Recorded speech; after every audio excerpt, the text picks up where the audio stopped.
Hi, I'm Lauren, 28, and let me tell you about the time I went from being the invisible compliance officer at a flashy Wall Street firm to watching my smug bosses crash and burn. Buckle up, because this story? It's a wild ride, and I'm still grinning about how it all went down. Let's rewind to how I ended up at this place. I grew up in a small town in Ohio, the kind of place where everybody knows your business and your mom's meatloaf recipe is community property.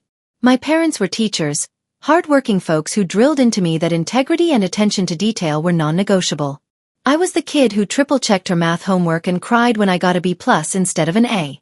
Yeah, I was that kid. But that obsession with getting things right? It's what made me a rock star at financial compliance. After college, I landed in New York with a finance degree, $92,000 in student loans, and a dream to make it big without selling my soul. Wall Street wasn't exactly my vibe. I'm more coffee shop than champagne bar, but I needed a job, and the market was brutal. I sent out like 200 applications, got maybe 10 interviews, and half of those were for unpaid internships. Can you believe that? I'm drowning in debt, and they're offering me exposure instead of a paycheck. So when Pinnacle Financial, this mid-sized trading firm, offered me a compliance officer role at $65,000 a year, I practically wept with relief. Decent salary, health insurance, and a 401k? In this economy? I felt like I'd won the lottery. Pinnacle's office was everything you'd imagine. Sleek glass walls, guys in $3,000 suits yelling about stock prices, and a coffee machine that probably cost more than my car. I was thrilled to be there, you know? I thought, this is it, Lauren. You're gonna make a difference, keep things above board, and maybe even climb the ladder. My job was to ensure every trade, every deal, every single transaction complied with SEC regulations. Sounds boring, right? But to me, it was like being the gatekeeper of integrity in a world where everyone's chasing the next big score. I loved it. I'd spend hours cross-referencing records, flagging discrepancies, and making sure our books were squeaky clean. If the SEC ever came knocking, I wanted us to be ready. But here's where it gets messy. My boss, Victor, the managing director, was, how do I put this nicely, a walking stereotype of Wall Street arrogance. Picture a guy who thinks he's Gordon Gekko but with worse hair and zero self-awareness. Victor was in his late 40s, always bragging about his yacht and his genius for spotting market trends. Spoiler alert, his genius was mostly my team's work and a lot of dumb luck. He got his job because his uncle was on the board. Classic nepotism hire. Did he know the first thing about compliance? Nope. Did he care? Even less. From day one, I could tell Victor saw me as a nuisance. I'd flag a shady trade, say, a $2 million deal with incomplete documentation, and he'd roll his eyes like I was some overzealous hall monitor. Lauren, relax, he'd say, leaning back in his fancy leather chair. We're here to make money, not play by every little rule. Excuse me? Those little rules are what keep us from SEC fines or, jail time. But Victor didn't care. To him, compliance was just a box to check so he could keep raking in bonuses. The rest of the team wasn't much better. I worked with a few other compliance folks, shout out to Mia and Raj, who were awesome, but the traders and execs treated us like the fun police. I'd walk into a meeting with a report on missing audit trails, and they'd groan like I was ruining their day. Lauren's here with her rulebook again, one trader, Jake, would smirk. And Victor would laugh, like it was some big joke. Meanwhile, I'm thinking, you're welcome for keeping this place from imploding, buddy. Still, I poured my heart into that job. I'd stay late, sometimes past 9 p.m., combing through transaction logs, double-checking every decimal point. I wasn't just doing it for the paycheck, though, trust me, those student loan payments kept me up at night. I believed in the company. Pinnacle had potential to be a leader in ethical trading, and I wanted to be part of that. Plus, I had this dream of proving I could thrive in this cutthroat world without compromising my values. My parents raised me to do the right thing, and I wasn't about to let some slick suits change that. My typical day started at 7 a.m. with a double espresso and a prayer that Victor wouldn't be in one of his moods. I'd roll into the office, those shiny glass walls reflecting my tired face, and dive into compliance reports. My job was to make sure every trade, every deal, was SEC ready. That meant checking millions of dollars in transactions, hunting for missing signatures, or catching sketchy transfers that could raise red flags. I'd built this crazy spreadsheet system, color-coded, with formulas I'm honestly kinda proud of, that flagged issues faster than you can say, audit. It wasn't glamorous, but it was my superpower. I could spot a compliance gap from a mile away, and I loved knowing I was the one keeping Pinnacle legit. But here's the thing. Nobody cared. The traders, those loud guys in tailored suits, acted like I was the annoying teacher's pet pointing out their sloppy homework. I'd flag a trade, like this one $3.5 million deal with no audit trail, and they'd groan, "Lauren, it's fine, just let it slide." Let it slide? Are you kidding me? One wrong move, and the SEC could slap us with fines that'd make your head spin. But to them, I was just the buzzkill slowing down their money-making party. Victor was the worst, though. He'd swoop in all smug and say, "Lauren, don't overcomplicate things. Focus on the big picture." Big picture? Dude, my job was the big picture. Keeping us out of federal trouble. Despite the eye rolls, I poured everything into my work. I wasn't just checking boxes. I was building relationships with clients to make sure they trusted our compliance process. Take this one client, a hedge fund called Blue Wave. They were a big deal, managing $200 million in assets, and their compliance officer, Priya, was super sharp. I spent weeks emailing back and forth, walking her through our protocols, answering her questions about trade documentation. I even flew to Chicago, on my own dime, because Victor wouldn't approve the travel budget, to meet her in person. We clicked over coffee, and she told me, "Lauren, you're the only one I trust to get this right." That meant everything, you know? It was proof I was good at this, even if my own team treated me like background noise. Back at the office, I had a couple of allies. Mia, another compliance officer, was my work bestie. She'd sneak me snacks during late-night report crunches and vent about Victor's nonsense. He asked me to redo a report because the font was too aggressive, she'd laugh. "What even is that?" Then there was Raj, a junior analyst who got how important compliance was. He'd slip me data from the trading floor when I needed it, no questions asked. Those two kept me sane, but even they couldn't shield me from the daily grind of being ignored. The tension with Victor was getting worse. He'd started calling me out in team meetings, always with this fake concerned tone.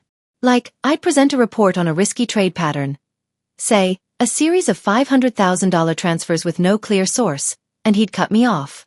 "Lauren, you're being overly cautious," he'd say, smirking at the traders like they were in on some joke. "We don't need to nitpick every detail." Nitpick?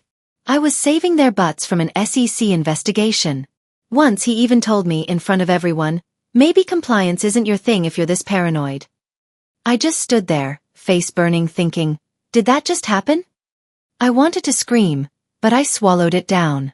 My student loans, $850 a month, kept me chained to this job, and I wasn't about to let Victor's ego push me out. What really got me, though, was how he'd take credit for my work. I'd spent months streamlining our audit process, cutting prep time by 30%. Blue Wave loved it. Priya sent me a glowing email saying we'd set a new industry standard. Guess who bragged about it to the board? Victor. "My team's been innovating," he'd say, like he'd lifted a finger. I heard about it through Mia, who overheard him in a boardroom lunch.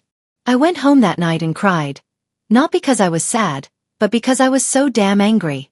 I was keeping this company afloat, and Victor was acting like I was just his assistant. Still, I kept pushing. Blue Wave was close to signing a long-term contract, which would have been a huge win for Pinnacle, and for me, since I'd built that trust. But every step was a battle. Victor would delay my reports, saying they needed his approval, then make pointless changes, like swapping insure for guarantee in a memo.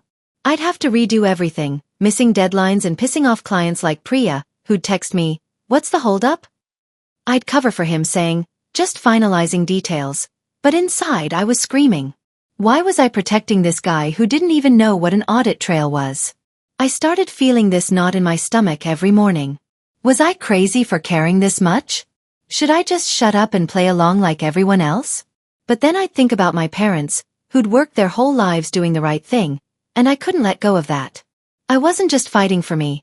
I was fighting for the idea that doing your job well should mean something. So I kept my head down, kept my spreadsheets tight, and waited for my moment. Little did I know, Victor was about to make a move that'd change everything. So, I'm grinding away, keeping Pinnacle's books so clean you could eat off them. I'm talking 0 SEC violations, every trade documented, every I dotted and T crossed. My work with Blue Wave, that $200 million hedge fund, is going great. Priya's ready to sign a long-term contract worth $5 million in fees for Pinnacle. I'm staying late, tweaking compliance reports, making sure every transaction passes muster. I'm exhausted but proud, you know? I'm thinking, this is my moment. This contract's gonna show everyone what I'm capable of. Then Victor calls me into his office on a random Tuesday. I walk in, expecting another lecture about font sizes or some nonsense. Instead, he's sitting there, arms crossed, with this smug look that makes my stomach twist. No preamble, no warning, just, "Lauren, we're letting you go." I'm sorry, what? I just stood there, blinking, like my brain couldn't process it. He leans forward and says, "You're too cautious. Your constant nitpicking is an obstacle to profits. We need people who prioritize the bottom line." Can you believe that? The guy who doesn't know an audit trail from a paper trail is calling me the problem? I'm floored. My heart's pounding, and I'm trying not to let my jaw hit the floor. I manage to choke out, "Victor, my nitpicking is why we've never failed an SEC audit. I just saved us from a $1.2 million fine on that offshore trade last month." He waves his hand, like I'm some annoying fly. "That's not the point," he says. "You're slowing down the team. We need agility, not paranoia." Paranoia? I'm keeping this company out of federal prison, and he's calling it paranoia? I wanted to scream, but all I could do was stare at him, his stupid yacht photos grinning at me from the wall. He slides a termination letter across his desk. Effective immediately. No severance, no notice, just a cold, "Pack your things by end of day." I'm shaking as I walk out, not because I'm sad, but because I'm so damn angry I can barely see straight. I head to my desk, and Mia, my work bestie, catches my eye. "What happened?" she whispers. I can barely get the words out. "He fired me. Said I'm too cautious." Her jaw drops. "You're the only reason we pass audits," she hisses. Raj overhears and looks like he's about to cry. "This is bullshit, Lauren," he says. "Their support means everything, but it doesn't change the fact that I'm out the door." I go home that night, my head spinning. I'm pacing my tiny apartment, staring at my $92,000 student loan balance on my laptop. Those $850 monthly payments aren't gonna pay themselves. And the job market? Still a nightmare. I'm thinking, how am I gonna survive this?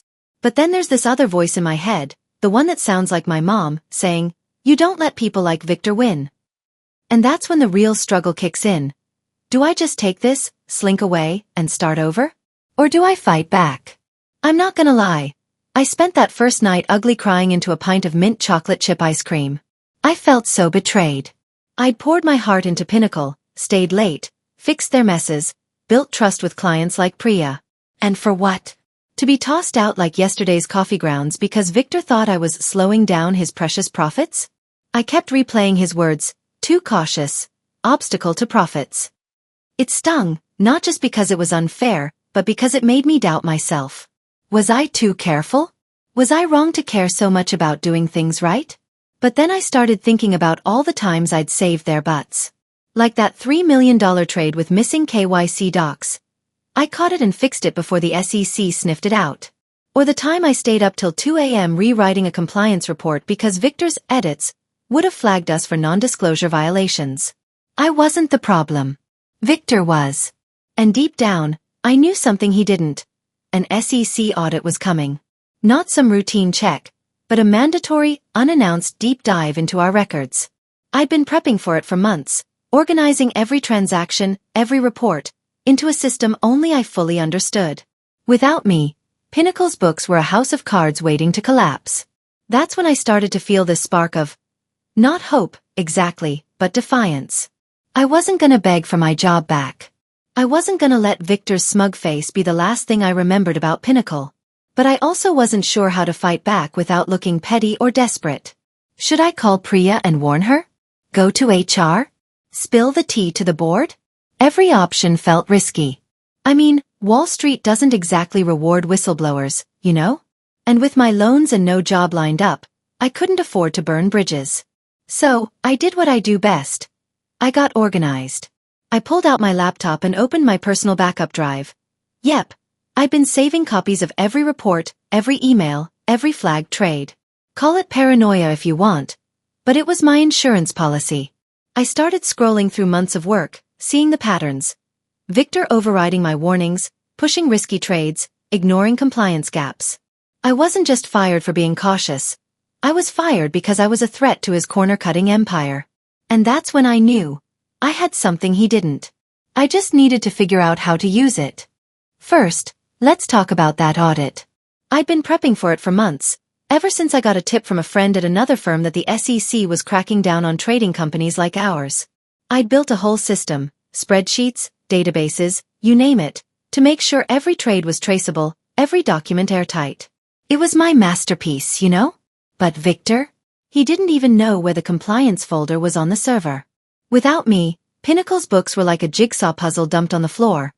Good luck putting that mess together. I wasn't gonna tip them off though. Let them crash and burn on their own. But I needed a plan, something smarter than just sitting back and waiting. I wasn't about to go all dramatic and storm into HR screaming about injustice. Wall Street eats that kind of thing for breakfast and spits you out. No, I had to be cold, calculated, and use the one thing I had that Victor didn't, evidence. See, I'd been backing up everything. Every report, every email, every time Victor ignored my warnings about sketchy trades. My personal drive was a goldmine of his incompetence, and I was ready to mine it. I started by organizing my files like I was preparing for a courtroom showdown. I had emails where Victor told me to stop obsessing over a $2 million trade with missing KYC docs. I had reports I'd flagged for non-compliance, with his replies like, "It's fine, Lauren, don't make a mountain out of a molehill."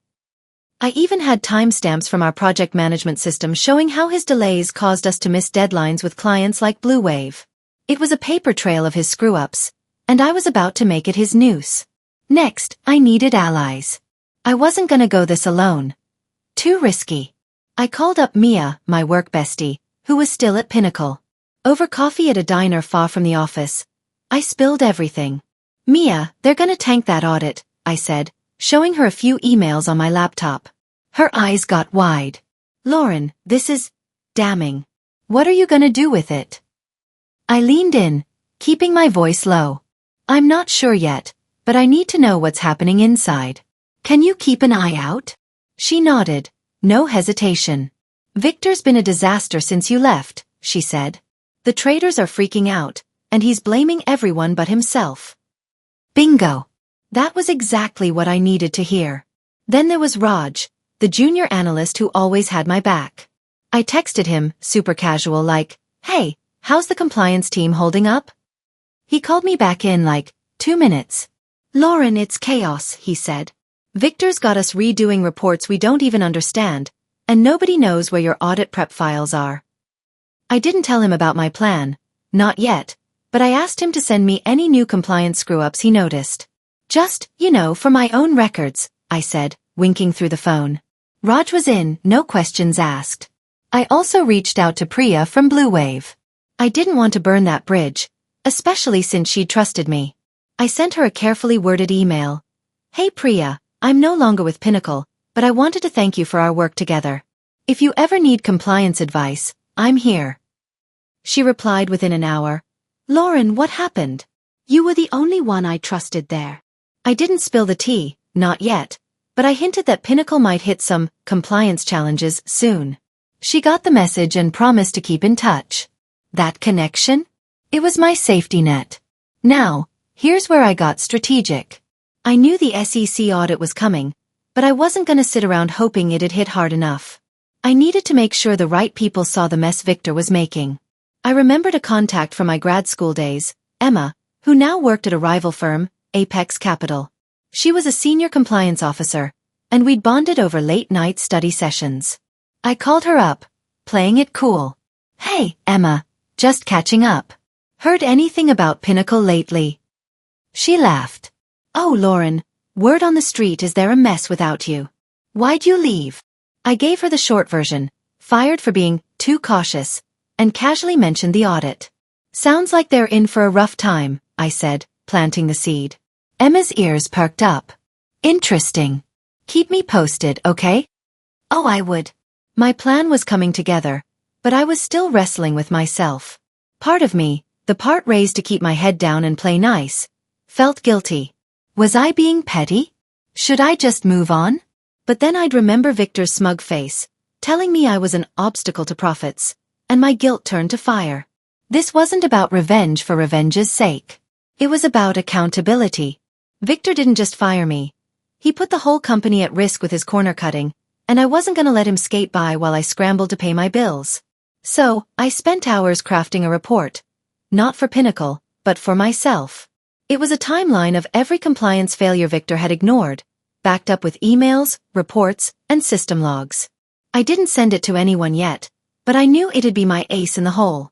And with the SEC audit looming, I had a feeling Victor was about to learn just how cautious I really was.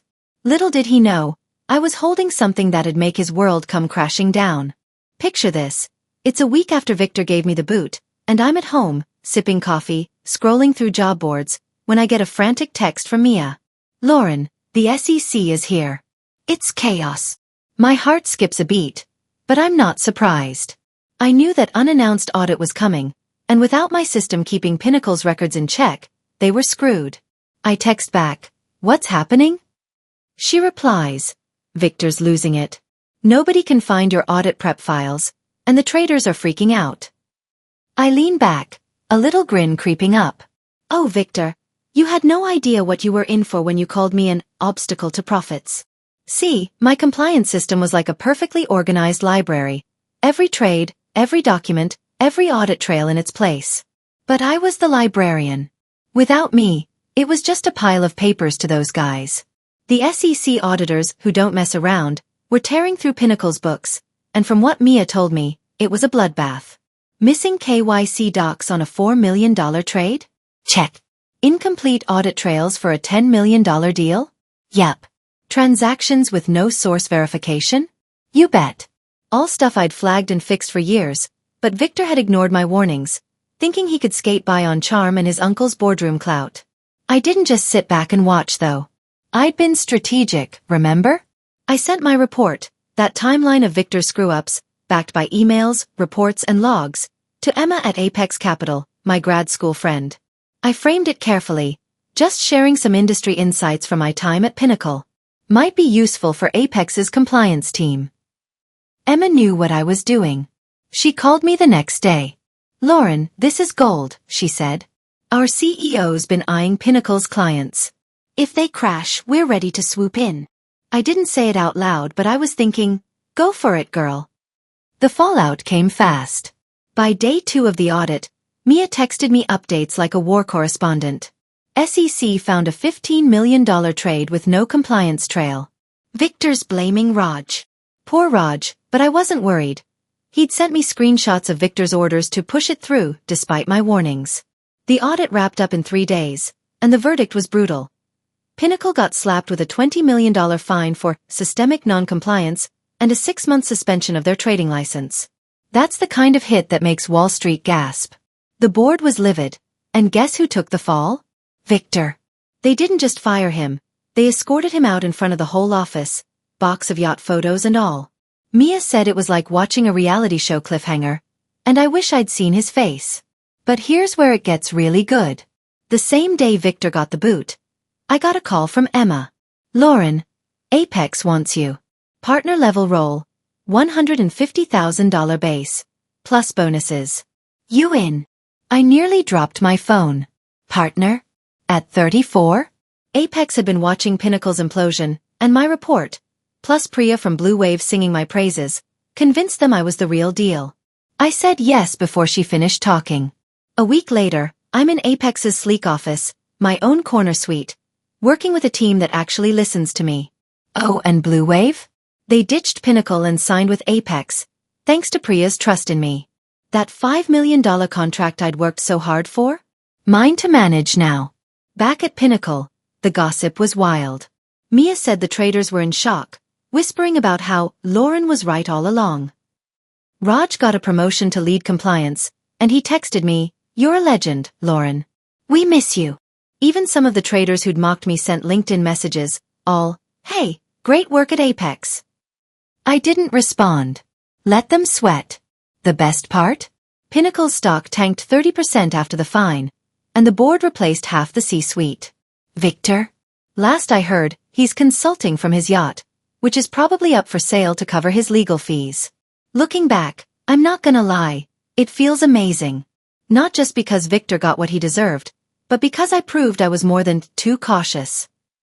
I stood up for what I believed in, used my brain, and turned their mess into my victory. I think about my parents, who taught me to do the right thing, and I know they'd be proud. My mom cried when I told her about the partner role, saying, "That's my girl, showing them what you're made of." The moral of this story? Don't underestimate the quiet ones. I didn't scream or beg when Victor fired me. I got smart, got evidence, and let his own incompetence bury him. Now, I'm at Apex, loving my job, paying off my loans faster than ever, and mentoring younger compliance folks to stand up for themselves. Every time I walk into my new office, with its view of the city skyline, I feel this quiet satisfaction. I didn't just win, I changed the game. And that, my friends, is the best kind of revenge.